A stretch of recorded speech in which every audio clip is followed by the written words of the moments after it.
FBI is out with a new warning about an increase in fake kidnapping calls. That's when criminals lie about taking a loved one and then demand money.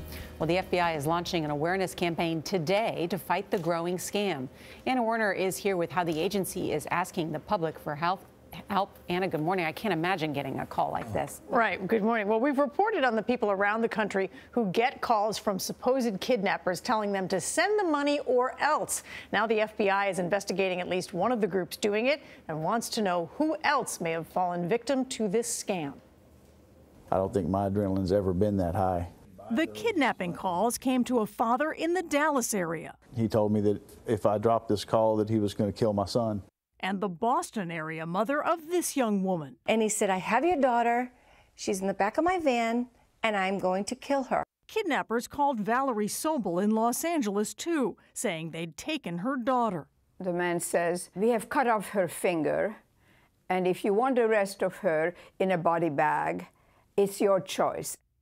To get her back, he told Sobel, she'd have to send them money. And in the meantime, if you disconnect this phone, she's dead. If you don't follow exactly what I tell you, she is dead. She stayed on the line for over 2 hours and sent close to $4,000 to Mexico as directed. Then the would-be kidnappers hung up. But her daughter hadn't been kidnapped. She was fine.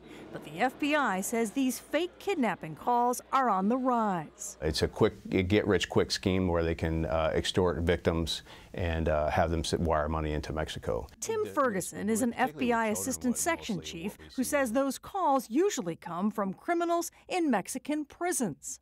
And are you able to track some of those phones back to these prisoners in Mexico? Yes, we have. He says prisoners use smuggled cell phones to random dial numbers in the U.S. and make their threats. Then prisoners' friends or family pick up the cash sent by victims to money transfer locations. So why is it focused or concentrated in the prisons? I don't necessarily think that it's just in the prison system, but I would say that the large majority of the ones that we do have do come from the prison systems because the individuals there don't have anything but time, and they have the resources to do so. They've got nothing but time to make lots of phone calls. That's correct.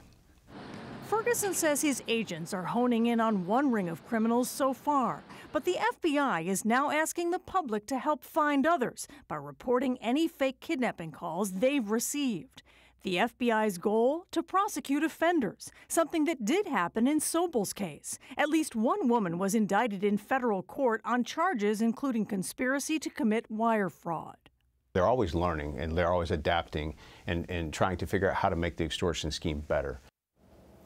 So how do you know if the call you get is a fake? The FBI says out-of-state area codes are one tip-off, or longer foreign phone numbers. If there's an urgent demand that you stay on the phone and not get off the phone, that is designed to stop you from contacting your loved one, friends, family, or the police, and the request to wire smaller amounts of money, especially, for example, to Mexico from multiple locations like Western Union, MoneyGram, a place like that. To report a call, you can go to the FBI's website.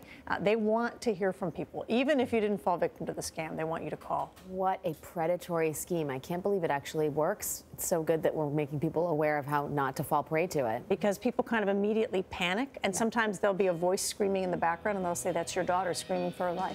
Anna, thank you for that.